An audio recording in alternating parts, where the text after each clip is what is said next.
नमस्ते कॉकरोचेस, कैसे हैं आप सब। उम्मीद करती हूँ कि आप सब अच्छे होंगे, सही सलामत होंगे, स्वस्थ होंगे, क्योंकि जो भी चल रहा है उससे ये कामना करना ही बहुत बड़ी बात है। लेकिन बेटा, हालात जो भी हो, डटकर वहाँ पे रहना है और अच्छा रहना है। कोई भी पूछे तो यही बताना है कि हम अच्छे हैं। बस इतना याद रखना है कि ऑल इज़ वेल।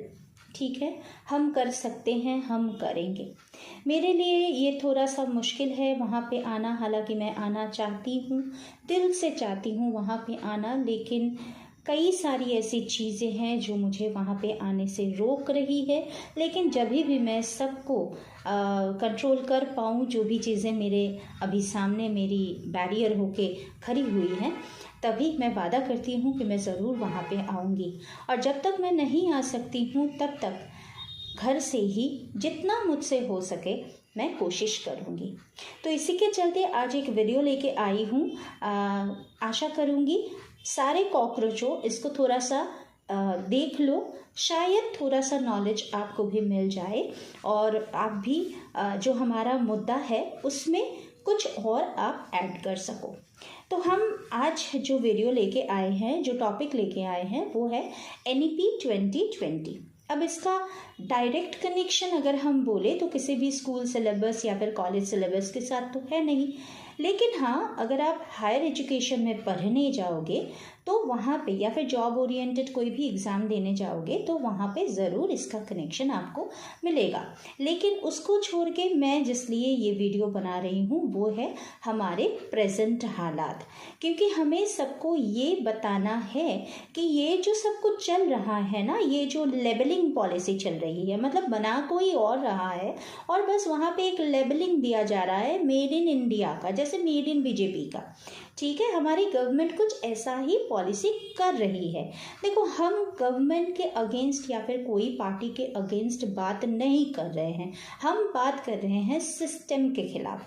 तो वो आवाज़ तो हमें उठानी है और जहाँ से जितना भी इंफॉर्मेशन हम गैदर कर सके, जो भी नॉलेज हमें मिल सके, तो वो हमें बूस्ट अप करेगी इनके अगेंस्ट बात करने के लिए। जो भी करप्टेड होगा, जो भी गलतियां करेगा, उसके अगेंस्ट हम बात करेंगे, क्योंकि बात करना हमारा फंडामेंटल राइट है।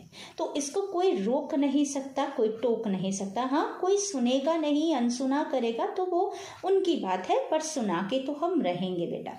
ठीक है, तो चलो इसी के साथ शुरू करते हैं आज का टॉपिक। नेशनल एजुकेशन पॉलिसी 2020 यानी NEP 2020, नाम से ही पता चल रहा है कि ये जो पॉलिसी है इसके बारे में बातचीत या फिर इसके बारे में जो भी स्टेप्स लेनी वो शुरू हुई थी 2020 को। ठीक है, तो ये अडॉप्ट किया गया था 29 जुलाई 2020 को।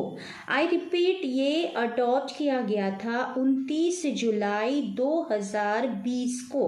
ठीक है, तो तब यहाँ पे जो गवर्नमेंट थी लीडेड बाय बीजेपी, तब हमारे NDA सरकार भी थी और prime minister mister Narendra Modi तभी भी प्राइम मिनिस्टर ही थे। तो ये सब हमें पता है। तो 29 जुलाई 2020 को NEP 2020 अडॉप्ट किया गया। ये लॉन्च किया गया था हमारे जो अभी के मिनिस्ट्री ऑफ एजुकेशन जिसको हम बोलते हैं उनके अंडर। लेकिन तब 2020 में इसका नाम कुछ 2020 से पहले, NEP 2020 से पहले यानी 29 जुलाई 2020 से पहले इसका नाम कुछ अलग था। उसका नाम था ministry of human resource and development. इस कमेटी के एक रिकमेंडेशन के चलते ये नाम बदल के कर दिया गया मिनिस्ट्री ऑफ एजुकेशन।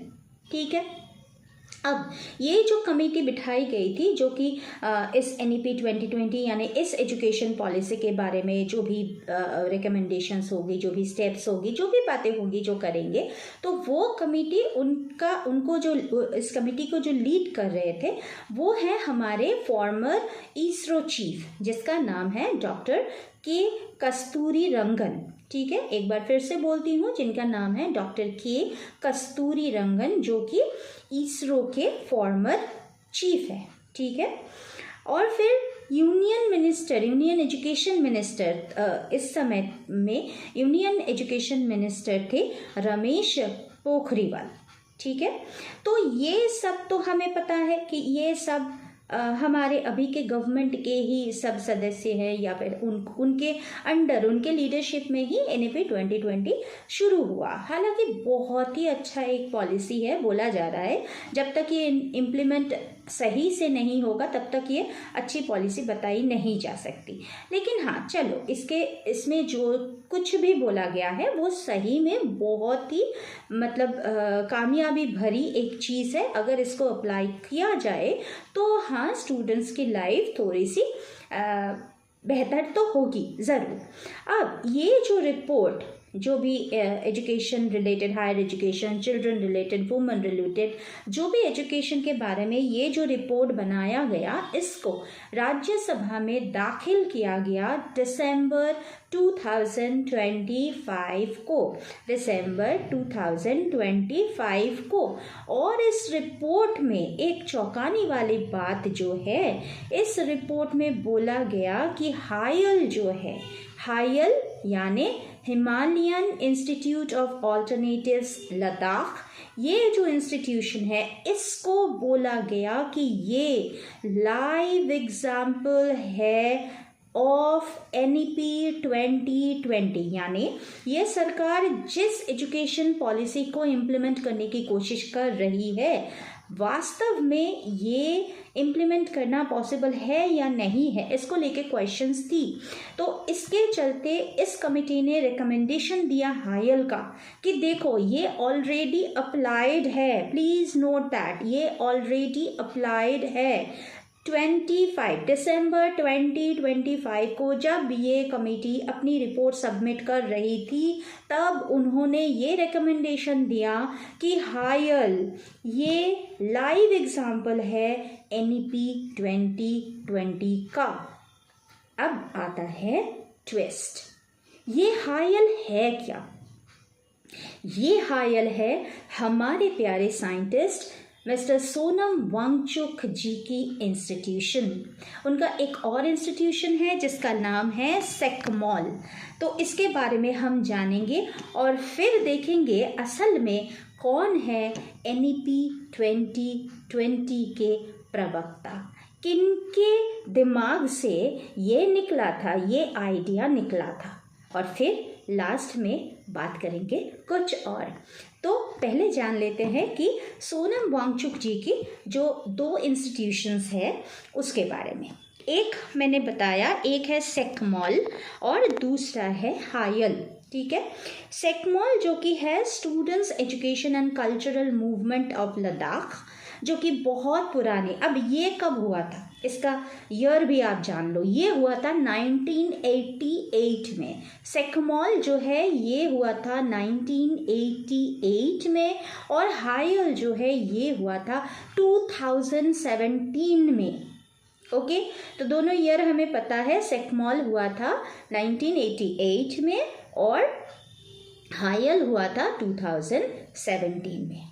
अब उन्होंने क्या किया था, आप सब उनके बारे में काफ़ी पढ़ चुके होंगे। मुझे लगता है कि अब आप सब उनके बारे में काफ़ी पढ़ चुके होंगे। अभी तक यूट्यूब में बहुत सारे वीडियोस हैं उनके बारे में, लेकिन फिर भी अगर आपको उनके बारे में जानना है तो आप कमेंट में लिख सकते हो। मैं कोशिश करूँगी उनके बारे में थोड़ा सा अगर कुछ ज़्यादा इन्फॉर्मेशन आपको दे सकूँ तो सोनम वांगचुक जी के बारे में जितना हमने पढ़ा है कि बहुत ही पिछड़े हुए घर से वो आते थे। फॉर्मल एजुकेशन उन्होंने अपने माँ के पास ली थी, फिर वो चले गए श्रीनगर अपने हायर एजुकेशन के लिए। लेकिन अपनी एजुकेशन कंप्लीट करने के बाद उन्हें जो लगा, ये लगा कि उनके जैसे जो स्टूडेंट्स हैं जो कि मतलब गरीबी से उठकर आते हैं, लद्दाख बहुत ही पिछड़ा हुआ एक जगह है जहाँ पे पढ़ाई लिखाई उतनी होती नहीं है, गवर्नमेंट भी उतना एक्टिव नहीं है वहाँ पे, तो वहाँ पे बच्चों को कैसे पढ़ाया जाए। तो उन्होंने जो इंस्टीट्यूशन ओपन किया सेकमॉल, वहाँ पे बेसिकली जानते हो कौन पढ़ने आता है? पढ़ने आते हैं वो बच्चे जिनको नॉर्मल ट्रेडिशनल स्कूल में जिनको फेलियर का टैग दिया जाता है, होता है ना, हम क्लास में बोल देते हैं अरे इस बच्चे से कुछ नहीं होगा, ये कुछ नहीं कर सकता, इसको कुछ नहीं आता है, जिसे हम बोल देते हैं। तो वैसे बच्चे जिनको टीचर लोग एकदम टैग, फिर से वही आता है लेबलिंग की बात, वो लेबलिंग कर देते हैं कि तुमसे कुछ नहीं होगा, तुम फेलियर हो, तुम कुछ नहीं हो, ना काम का ना काज का, ऐसे कुछ कमेंट्स आते हैं ना। कुछ टीचर्स ऐसे करते हैं, सारे टीचर्स नहीं, लेकिन हाँ कुछ टीचर तो करते हैं। तो ये जो कमेंट जिन बच्चों के लिए होता है जो दिल ही दिल में ये सोचते हैं तो फिर हमसे कुछ नहीं होगा, ये ना बहुत गलत चीज़ है। हमें पता नहीं है। देखो एजुकेशन ही तो सब बात नहीं है ना, लास्ट बात तो एजुकेशन नहीं हो सकती। एजुकेशन से परे भी कुछ चीज़ें हैं जो हमारे प्यारे, हमारे रिस्पेक्टेड सोनम वांगचुक जी ने आइडेंटिफाई किया और उन्होंने बोला कि मैं एक ऐसा इंस्टीट्यूशन करूँगा जहाँ पे ये जो फेलियर वाले बच्चे हैं यही कमाल दिखाएंगे। और अगर आप देखो तो बहुत से ऐसे बच्चे हैं बहुत नाम कर चुके हैं, बहुत। तो कॉकरोचो, ये तो हमने जान लिया कि सेकमॉल और हायल ये जो है यहाँ पे वो पिछड़े हुए बच्चे यानी वो फेलियर के टैग वाले जो बच्चे उनको शिक्षा दी जाती थी, मतलब प्राइमरी फोकस उन्हीं पे था। तो पॉलिसी क्या है यहाँ पे, पढ़ाने की पॉलिसी क्या है, किसके चलते NEP 2020 की जो कमेटी उन्होंने बताया कि ये लाइव एग्जाम्पल है, ज़रा उसको देख लेते हैं और फिर NEP के साथ थोड़ा सा इसको रिलेट करने की कोशिश करेंगे। जैसे यहाँ पे ना तो कोई प्रिंसिपल है ना ही कोई टीचर है, मतलब ट्रेडिशनल वे में जो हम देखते हैं कि स्कूल में होता है ना, प्रिंसिपल होता है, टीचर्स होते हैं, यहाँ पे ऐसा कुछ नहीं है। मतलब सब कुछ फॉर्मली ऐसा कुछ नहीं है, स्टूडेंट्स ही खुद ये सब चूज़ करते हैं, अपनी डेली रूटीन बनाना सब कुछ ये खुद ही से करते हैं। तो इससे क्या होता है, आप में एक लीडरशिप बिल्डअप होती है, सिचुएशन से लड़ने की जो क्षमता होती है वो अपने आप पे पैदा हो जाती है। ठीक है, ऐसा तो नहीं है कि हर दिन समान जाएगा। आज ये प्रॉब्लम है, आज दो बच्चे लड़ाई कर रहे हैं, कल किसी ने उसको कुछ बोल दिया, किसी ने सर फोड़ दिया, कुछ भी हो सकता है, या फिर आज पानी नहीं आ रहा है, कल वो नहीं हो रहा है। ये जो सारी प्रैक्टिकल प्रॉब्लम्स स्कूल में हमेशा आती रहती हैं, उनसे डील भी ये स्टूडेंट्स खुद करते हैं। ठीक है, अब NEP यहीं पे बोलता है आपको क्या मतलब पढ़ाना चाहिए। कुछ क्वेश्चंस आप एग्ज़ाम में ऐसे डाल दो जिसमें आप एक सिचुएशन क्रिएट करो, जिससे आप लोग बोलते हो केस स्टडीज़, है ना, केस स्टडीज़ बेस्ड क्वेश्चन आते हैं। तो वहाँ पे आपको क्या करना होता है, आपको तो एक सिचुएशन दिया जाता है, उस सिचुएशन के हिसाब से अगर आप उस सिचुएशन में होते तो आप क्या करते। रिलेशन आ गया ना, ठीक है। चलो सेकंड जो चीज़ सेकमॉल या फिर हायल में होता है, वहाँ पे 3H वाली एक रूल फॉलो की जाती है। 3H मतलब 3H। तो H से क्या होता है, हेड, दूसरा होता है हैंड और तीसरा होता है हर्ट। मतलब यहाँ पे ना वो जो रोट लर्निंग वाली बात है, मतलब पहले बच्चे क्या करते थे, एक बुक, एक किताब ओपन की, उसमें जो भी है एकदम रट्टा मार लिया। ठीक है, कई सारे ऐसे सिनेमाज भी, ऐसे फिल्म्स भी बने हैं, इसके ऊपर लाइव एग्जाम्पल्स भी हैं। आपको बोल दिया जाता है कि आप रट्टा मार लो, मतलब यहाँ से यहाँ तक आप गॉबलिंग करो, फिर एग्ज़ाम में जाओ, वॉमिट करो और मार्क्स लेके घर पे आओ। इससे क्या होता है बच्चा, ये आप जब पढ़ते हो एग्ज़ाम के बाद भूल जाते हो, होता है ना। आप खुद से देखना कि आपने क्लास 5 में जो भी पढ़ा था, क्लास 7 में जाते जाते आप 5 वाली चीज़ें भूल जाते हो। इसका नतीजा ये क्या होता है, किस लिए होता है, ये होता है रोट लर्निंग की वजह से। लेकिन जब आप समझ के पढ़ते हो और अगर आप उसके साथ कुछ ऐसे काम भी करते हो जिसके साथ आपकी पढ़ाई का रिलेशन है, तो वो चीज़ें ना आपके दिमाग में बैठ जाती है ना। तो ये होता है रोट लर्निंग के इंस्टीड ऑफ रोट लर्निंग आप क्या कर रहे हो, प्रैक्टिकल चीज़ें कर रहे हो। जैसे यहाँ पे क्या होता है, बहुत अच्छी, मतलब आपको इंटरेस्टिंग लगेगी। यहाँ पे बच्चे काम कैसे करते हैं, जैसे कि आप सोचो कि ज्योमेट्री सीखोगे या फिर ट्रिगोनोमेट्री सीखोगे, जहाँ पे शेप को लेके या फिर नॉर्मल आपको बच्चे को ये सिखाना है कि ये स्क्वायर है, ये रेक्टेंगल है, ऐसा कुछ है, तो गार्डन में लेके जाओ, आप उनसे बोलो कि आप यहाँ पे सोचो कि एक सनफ्लावर का गार्डन आप करोगे, तो आप यहाँ पे एक ऐसा शेप क्रिएट करो, ठीक है। तो जब वो बच्चा वो शेप क्रिएट करके वहाँ पे फार्मिंग करेगा या फिर प्लांटेशन करेगा, उसको जिंदगी भर वो शेप याद रहेगा। और अगर वहाँ पे वो ट्रिगोनोमेट्री अप्लाई करता है, या फिर सोचो कि इरिगेशन के रिलेटेड कि कितना पानी आना चाहिए, पानी का वॉल्यूम कब कितना होना चाहिए, ये सारी चीज़ें अगर प्रैक्टिकली करो, है ना। जब आप साइंस में पढ़ते हो, केमिस्ट्री में या फिर फिजिक्स में, आप जब लैब में जाके प्रैक्टिकल एक्सपेरिमेंट करते हो तो वो भूलते नहीं हो बच्चा, वो भूलते नहीं हो। तो वही उन्होंने यहाँ पे इम्प्लीमेंट किया कि आप instead of rote learning, instead of book learning, book gobbling, आप क्या करोगे, प्रैक्टिकली उसको सीखोगे। तो वो बच्चा जो कि पिछड़ा हुआ है, शायद दिमाग से कमज़ोर भी हो सकता है, वो भी इन चीज़ों को बहुत अच्छे से अडॉप्ट करता है। और फिर उसको ना डेली लाइफ में या फिर जब भी समय आता है, इसको अप्लाई करने में कोई भी प्रॉब्लम नहीं आती है। फिर यहाँ पे उन्होंने क्या किया, एक्सपेरिमेंट बेस्ड लर्निंग, इसी का एक पार्ट है एक्सपेरिमेंट बेस्ड लर्निंग। जैसे आप जानते हो कि उन्होंने एक बनाया था आइस स्तूपा, ठीक है, तो ये तो उनकी इनोवेशन थी। लेकिन बच्चे यहाँ पे क्या करते हैं, एक ग्रीन हाउस है, सोचो कि एक ग्रीन हाउस है। अब वहाँ पे क्या होता है, हीट एंट्री लेता है, ट्रैप करता है हीट को बाहर नहीं जाने देता। लेकिन हीट तो धीरे धीरे बढ़ेगा ना, एक घर में आप बस हीट दिए जा रहे हो तो हीट तो धीरे धीरे बढ़ेगा। तो उस हीट को कैसे कंट्रोल किया जाए, ये भी वो सीखते हैं वहाँ पे प्रैक्टिकली। तो इससे क्या होता है, एनईपी बोलता है कि आप जॉब सीकर मत क्रिएट करो, आप क्या जॉब क्रिएटर क्रिएट करो। इंस्टीड ऑफ जॉब सीकर आप क्रिएट करो जॉब क्रिएटर। तो कोई जॉब कैसे क्रिएट करेगा, जब यहाँ से सोचेगा वो, जब उसमें एक्सपेरिमेंट करने वाली वो मटेरियल मौजूद होगी, तब वो करेगा। तो ये एनईपी 2020 से पहले हमारे सोनम जी ने बहुत पहले सोच लिया था और अप्लाई भी कर लिया था, ठीक है। और यहाँ पे एक जो चीज़ वो करते हैं वो है कल्चरल रिकनेक्शन। मतलब हम ज़्यादातर, आप बच्चे रिलेट कर पाओगे जो भी इंग्लिश मीडियम बैकग्राउंड से आते हैं, please don't mind as an example ये मैं बोल रही हूँ।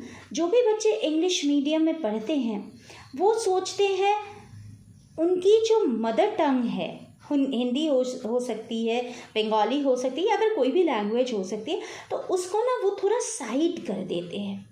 वो इंग्लिश बुरी नहीं है, मैं ये नहीं कह रही हूँ कि इंग्लिश बुरी है, लेकिन आप इंग्लिश को जितना प्रायोरिटी दे रहे हो, आपके लोकल कल्चर, आपके मदर टंग, उसको भी उतना प्रायोरिटी देना ज़रूरी है, ठीक है। ये जो अभी सनातनी करके लोग चिल्ला रहे हैं, अगर आपको अपने लिटरेचर के बारे में पता होता तो आप सब भी इस सनातनी के बारे में बात कर सकते। अगर वो गलत बोलता तो आप उसको सही करवा सकते, ठीक है। तो आपको लोकल जो चीज़ें हैं, लोकल जो हिस्ट्री, ज्योग्राफी, लिटरेचर जो भी है, उसको भी पढ़ना चाहिए। ये हमारे सोनम वांगचुक जी ने वहाँ पे इम्प्लीमेंट किया था। सेम चीज़ इम्प्लीमेंट की गई है या फिर रखा गया है एनईपी 2020 में। आप जानते हो 3 लैंग्वेज सिस्टम के बारे में बात किया जाता है यहाँ पे, तो ये भी वहीं से लिया गया है। ऐसी कई सारी चीज़ें हैं जो भी मैंने आज बताया, इससे इसको साइड में रखेंगे तो बहुत सी ऐसी चीज़ें हैं जो वहाँ से ली गई है। तो देखो भाई, लेने में कोई प्रॉब्लम नहीं है। अगर कोई अच्छा एग्जाम्पल सेट कर चुका है और हम उसको देख के सीखना चाहते हैं तो इसमें कोई बुराई नहीं है। लेकिन बुराई तब है जब आप उसको स्वीकार मत करो। आप जब ये बोलो कि मैंने कोई एक रशियन सॉन्ग लेके एक सॉन्ग बना दिया और मैंने बोल दिया ये तो मैंने बनाया है, अगर आपका एटीट्यूड ऐसा है तो वो गलत है, जो कि हमारी सरकार अभी कर रही है। आप बोल रहे हो कि आपका डंका बजा है दुनिया में, बज सकता है, तो उसमें तो एक टॉपिक ये एनईपी 2020 भी है। तो किसको हम बोले एनईपी का फादर? हाँ, हमारे विश्व गुरु मिस्टर मोदी जी को, या फिर हमारे साइंटिस्ट जो अभी अनशन पे बैठे हैं वहाँ पे, मिस्टर सोनम वांगचुक जी को? तो ये क्वेश्चन है आपके लिए, आप कमेंट में लिखिए कि कौन है असल प्रवक्ता, ओरिजिन कहाँ से है। मुझे बस इतना जानना है कि ओरिजिन कहाँ से है NEP 2020 का। क्या ये हमारे मोदी जी ने इम्प्लीमेंट किया है या फिर उन्होंने मिस्टर सोनम वांगचुक जी से ये जो आइडिया है इसको लेकर, अच्छा है, मैं कोई बुराई नहीं कर रही हूँ, कोई बुराई नहीं है इसमें, क्योंकि आप अच्छा करने की कोशिश कर, जब भी कोई भी अच्छा करने की कोशिश करेगा हम उनके साथ हैं, सारे हम उनके साथ हैं, सारे कॉकरोचेस उनके साथ हैं। ये आपसे कोई बहस नहीं है, आपके अगेंस्ट कोई बात नहीं हो रही है, लेकिन हाँ आपको ये भी मानना पड़ेगा कि हाँ जो आदमी वहाँ पे बैठा है, अभी भूखे प्यासे बैठा है ना, वो अपने लिए नहीं बैठा है। जो कि बहुत पहले से स्टूडेंट्स को लेके काम कर रहा है, वो स्टूडेंट्स के हक के लिए लड़ रहा है, तो उसको थोड़ा सा तो सम्मान दिखाइए हमारे प्राइम मिनिस्टर जी, रिक्वेस्ट है आपसे। और कॉकरोचों, आपसे रिक्वेस्ट है, जो कमेंट में आप लिख सकते हो जो भी आप जानना चाहते हो, या फिर जो आज का मैंने क्वेश्चन रखा था कि कौन है NEP के प्रवक्ता, क्या सोनम वांगचुक जी है या फिर मिस्टर मोदी जी, बताना ज़रूर। नमस्ते।